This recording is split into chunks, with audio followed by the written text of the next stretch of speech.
Distance. देखो time, speed और distance जो है ना मैथ का आसान चैप्टर है, बशर्ते कि आप इसमें 2-3 चीजें समझ जाओ। वो 2-3 चीजें अच्छी तरह से समझ गया, आप इस प्रकार का सवाल बना के ही रहोगे। तो वो 2-3 चीजें क्या समझना है वो देखो।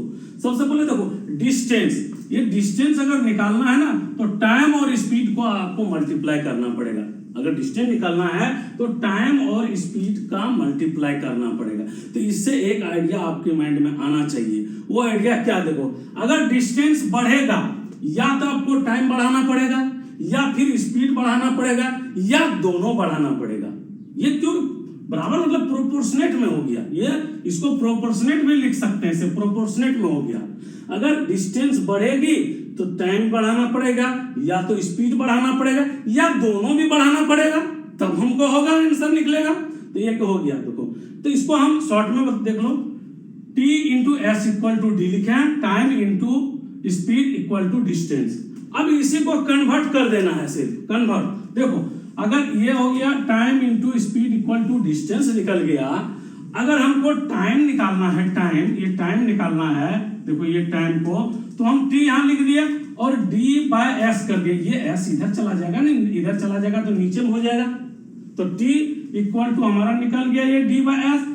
अब अगर स्पीड निकालना है तो देखो स्पीड, ये s को यहां ले लिया, स्पीड s को, ये d तो ऊपर ही रहेगा, ये देखो ये t नीचे चल गया, तो स्पीड इक्वल टू हो गया d बाय t। अब एक चीज और समझना जरूरी है, देखो 5 मीटर पर सेकेंड जो होता है ना, 5 metre per second 18 kilometre per hour होता है। ये तुमको याद रखना है, ये याद रख लो, 5 metre per second 18 kilometre per hour होता है। तो देखो ये जरूरी पड़ेगा जब मीटर से किलोमीटर में और कन्वर्ट करना है, कभी किलोमीटर से मीटर में कन्वर्ट करना है, सवाल में ऐसा दिया रहेगा मीटर में, आपको पूछ देगा कि किलोमीटर में क्या होगा आंसर। कभी किलोमीटर में सवाल में दिया हुआ, आपको मीटर में आंसर मांगेगा। तो ये कन्वर्ट करना जरूरी है। 5 मीटर प्रति सेकेंड बराबर 18 किलोमीटर पर आवर होता है। इसमें भी बच्चे कंफ्यूज हो जाते हैं, याद रहता है नहीं है। वो सोचता है 5 मीटर इधर था कि 5 इधर था कि इधर था, 18 इधर था कि इधर था, ये उसको तभी याद नहीं रहता। तो देखो इसको याद रखने का एक तरीका है, 5 मीटर और 18 किलोमीटर होता है। किलोमीटर बड़ा होता है ना, इसलिए उसके साथ बड़ा रखो, 18 रखो। मीटर छोटा होता है ना, तो मीटर के साथ 5 रखो। 18 और 5 को आपको याद रखना है। अब 18 इधर रखना है कि इधर रखना है, 18 इधर रहेगा इधर रहेगा, इसके लिए मैं बता दिया। 18 बड़ा होता है तो किलोमीटर बड़ा होता है, किलोमीटर के साथ रखो। 5 छोटा होता है तो मीटर छोटा होता है, तो मीटर के पास रखो 5। अब हम सम सॉल्व करते हैं। सम है a 200 metre long train passes a railway platform in 28 second moving with a speed of 72 kilometre per hour, find the length of the platform. तो चलो इसमें क्या बोल रहा है, प्लेटफॉर्म का लेंथ ज्ञात करो। देखो प्लेटफॉर्म है, लेंथ ज्ञात करने बोल रहा है। लेंथ मतलब क्या, डिस्टेंस ही निकालने बोल रहा है ना, ये चीज आपके माइंड में आना चाहिए। यहाँ डिस्टेंस निकालने बोल रहा है, तो डिस्टेंस हम निकालने के लिए क्या करेंगे, d इक्वल टू, देखो डिस्टेंस निकाल दिए, d इक्वल टू क्या, distance equal to time into speed है। तो टाइम इसमें आपको दिया हुआ है 28 सेकेंड दिया हुआ, और स्पीड क्या है 72 है, 72। अब एक चीज और देखो, ये स्पीड यहाँ पर किलोमीटर पर आवर में दिया हुआ है ना, तो किलोमीटर पर आवर में यहाँ देखो आंसर मीटर में है, देखो मीटर में है, तो किलोमीटर को आपको मीटर में कन्वर्ट करना पड़ेगा। तो किलोमीटर के मीटर में कैसे कन्वर्ट करेंगे, यहाँ आपको बताया हूँ। देखो 5 मीटर बराबर 5 metre per second equal to 18 kilometre per hour होता है।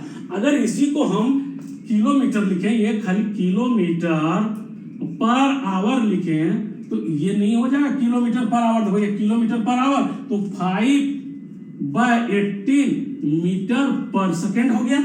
ये कन्वर्ट कर देना है, ये आपको आना चाहिए, कन्वर्ट करने के लिए आना चाहिए। उसी प्रकार देखो अगर ये किलोमीटर पर आवर कर लिया, अब हमको मीटर पर सेकेंड में करना है। अगर मीटर पर सेकेंड में कन्वर्ट करना, देखो ये मीटर पर सेकेंड यहाँ लिख दिया, ये मीटर पर सेकेंड, ये 5 क्या उधर चला जाएगा ना, तो 18/5 किलोमीटर पर आवर हो जाता है। ये चीज आपको कन्वर्ट करने के लिए कम से कम आना चाहिए। मैथ बनाते हो तो इतना तो होना चाहिए। तो चलो अब इसको यहाँ पर स्पीड दिया हुआ किलोमीटर पर आवर में, आपको आंसर दिया हुआ मीटर में, तो किलोमीटर से हम मीटर में देखो कन्वर्ट कर रहे हैं, किलोमीटर से मीटर में कन्वर्ट कर रहे हैं, तो क्या आ जाएगा 5/18। बस इसी को कटा दो, देख लो कटा दिए, देखो ये 4 से कट गया। अब इसको देखो 4 पंचे 20, 4 इंटू 5 20 होता है, और 28 इंटू 2 56 पे 0 दे देना है।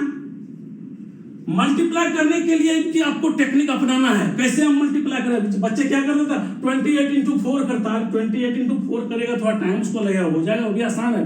28 इंटू 5 कर देता है, फिर उससे बाद 4 से करता है। लेकिन नहीं, आपको पहले ऐसे सोच के करना है, किससे करेंगे हमको जीरो वाला प्रोडक्ट आए, जीरो वाला रिजल्ट आए। तो हम 4 इंटू 5 अगर मल्टीप्लाई करेंगे तो 20 हो गया ना, जीरो आ गया लास्ट में। अब 20 से हमको मल्टीप्लाई करने की जरूरत नहीं पड़ेगी, हम 2 से भी इसमें मल्टीप्लाई कर देंगे, लास्ट में 0 दे देंगे, तो ये आंसर आ जाएगी। तो देखो डिस्टेंस 560 मीटर हो गया। तो 560 मीटर डिस्टेंस हो गया, उसमें तो 200 मीटर लॉन्ग ट्रेन भी है ना भाई। प्लेटफॉर्म जब क्रॉस करती है तो प्लेटफॉर्म को क्रॉस करना ही पड़ता है, लेकिन ट्रेन खुद अपनी डिस्टेंस भी ट्रेवल करती है।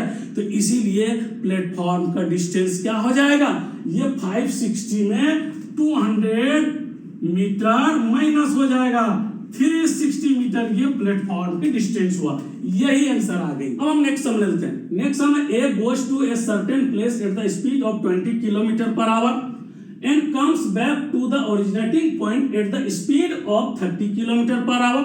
What is the average speed for the whole journey? क्या बोल रहा है, 20 किलोमीटर पर आवर की स्पीड से गया और 30 किलोमीटर पर आवर की स्पीड से आया, तो उसकी होल जर्नी में एवरेज स्पीड क्या है ये निकालना है। तो देखो इसमें एक तो शॉर्ट ट्रिक होता ही है, लेकिन मैं थोड़ा प्रोसेस से बताता हूँ। प्रोसेस से बताने से आपको आइडिया आ जाएगी, सब दिन आप समझ सकोगे। तो चलो क्या होती है, देखो इसमें अगर डिस्टेंस नहीं दिया हुआ तो हम डिस्टेंस ले लेते हैं x।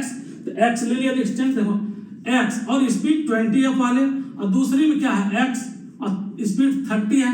अब देखो एक बार गया एक बार आया, इसका मतलब क्या, दो काम हो रहा है, दो काम किया हो, समय और काम जैसा ही है ये भी, एक बार गया एक बार आया, तो दो काम वो कर रहा है। तो इसलिए इक्वल टू यहाँ 2 लिखते हैं। अब इसको सॉल्व भी करना है, और एलसीएम ले लो 60, यहाँ 3x plus 2x equal to 2, और यहाँ 5x हो जाएगा इक्वल टू 120, और x इक्वल टू 120/5। इसको कट कर दो, यहाँ 24 kmph। ये kmph जो है ना लिखना जरूरी है स्कूल के एग्जाम के हिसाब से।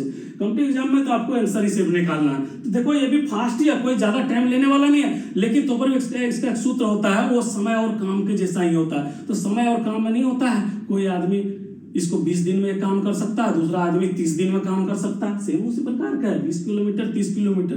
तो उसमें हम क्या शॉर्ट ट्रिक लिए हैं, देखते हो, x into Y by X plus Y लेते हैं। ये शॉर्ट ट्रिक है, समय और काम वाला। चैप्टर देखना, मैं वीडियो बनाया उसमें देख लें, यही होता है। लेकिन समय और काम में क्या होता है, एक ही बार में होता है, एक ही काम करता है ना।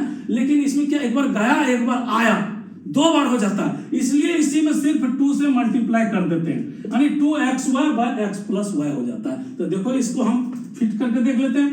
2 इंटू यहाँ 20 इंटू 30 है, यहाँ पर x प्लस वाई कितना हो गया, यहाँ x प्लस वाई करेंगे तो 50 हो जाएगा ना, 30 20 50 एक साथ कर दिया हूं।